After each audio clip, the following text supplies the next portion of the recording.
Welcome, here I've got Samsung Galaxy A42 5G and I'm gonna show you how to use the Camera Pro mode at this device. So let's start by tapping on the camera button here to open it, and for now we are in the standard photo mode. Let's change it by using this settings bar and just simply going to the right to more. Here we have access to other modes of this camera. One of this is the Pro mode, so let's tap here. And here we are. This mode gives us possibility to choose some shooting parameters by ourselves. This is useful when we want to learn photographic skills or making experiments with photography. So let me start with this settings bar. Let's go from the right. The first one button here with standard gives us access to some parameters about our picture. So we get access to this kind of sliders, and here we can adjust the tint. So this is kind of balance between the green and the pink light, as you can see. The next one here is the contrast, so we can make our photo more or less contrasted by going to the left or right. Also here we can adjust the saturation of the colors at our picture, so we can make it more saturated or less and go to black and white. And here we have also the highlight slider, so we can manage the lights and the areas with the good light at our picture. As you can see, this is how it works here. And also the shadows, so we can adjust the more shadows or less shadows.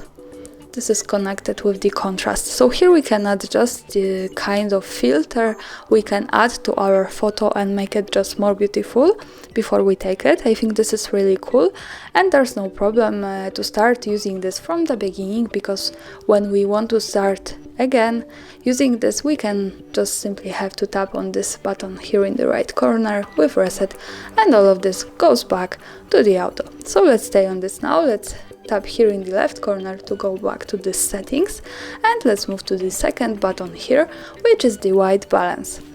Here we can adjust the temperature of our picture in Kelvin degrees. So as you can see, when I use this slider, we can make our picture by going to the left more blue, more cold. By going to the right, we can make it more warm, more orange. So this is kind of balance between the blue and the orange light. And this is how to use this. Here also we can easily go back to the auto white balance by tapping on this manual here in the right. So now it goes back to the auto. Now let's move to this button, the third from the right. Here we have the focusing. Now we are on AF autofocus. By using this slider we can change it to MF, the manual focus. As you can see here, we can focusing like that, and this green signs when we tap on the slider a little bit longer shows us the areas of our focus, and we can see if it is correctly adjusted. So I think this is also really useful tool here. And of course we can easily go back to the autofocus by tapping on the manual here in the right. So let's stay on this now, and let's move to the next one button. Here we have the exposure compensation slider, so we can manage the light of our picture. So this is more advanced light managing than in these settings with the highlights. And when we tap here and go to the left, we can make our photo more dark, so we can make all of the picture more dark, not only the light areas. And by going to the right, we can make all photo more bright. So this is how to use this here, and at the center we have 0 and 0 parameter. Now let's move to the next one button. Here we have the shutter speed, so we can manage the time of taking our picture, and we can make it much shorter, from 1/6000 of a second. This is really short time, and this should be definitely better to objects, for example, that are in move, to frozen them at the picture with the good light, because the shutter speed is also connected with the light. Now let me draw your attention again to the exposure compensation button. This is locked because this slider should be on the auto if we want to use only the exposure compensation. And here, by going to the right on the slider, we can give our picture more light and make time of taking picture much longer. to the 10 seconds, so this is really long time, and this should be definitely better to objects that are stable.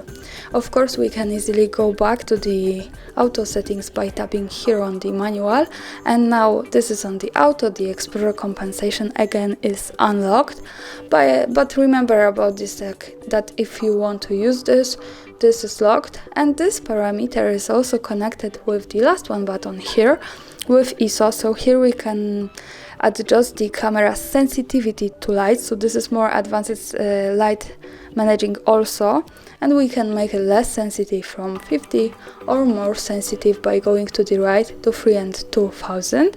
So this is also wide spectrum, and we can adjust these two parameters together to get the best possible results. And of course, when we go back to the auto here and here, we have unlocked the Explorer compensation. But I want to show you also one extra thing here. When we adjust the settings manually, and when we want to go back to the auto settings, we don't have to go separately in all of these buttons. We can just simply slide this settings bar to the left a little bit, and here we have the reset button, so when we tap on it, all of this goes back to the auto and we can start using this from the beginning. So this is also a really cool thing. And now let's move to the right corner to this button. When we tap here, we can pick also the metering. Now we are on the center weighted metering. Here we can pick also the matrix and the spot, so this is kind of focusing area here and measuring the light. And now let me use these settings to take a picture. So let's stay here, focusing, let's stay on the auto, maybe the white balance a little bit warmer, and let's move to the standard settings. These are one of my favorite settings here, so let me make my picture more pink, for example, and more contrasted. Let's saturate it more, and let's slide down with the highlights and give it more shadows. Now let's go back to these settings to take a picture by using the shutter. And to see it, let's move to the left corner at the bottom to this one button. Here we get quick access to the gallery, and this is my photo. So that's all. Thanks for watching, subscribe my channel and leave the thumbs up.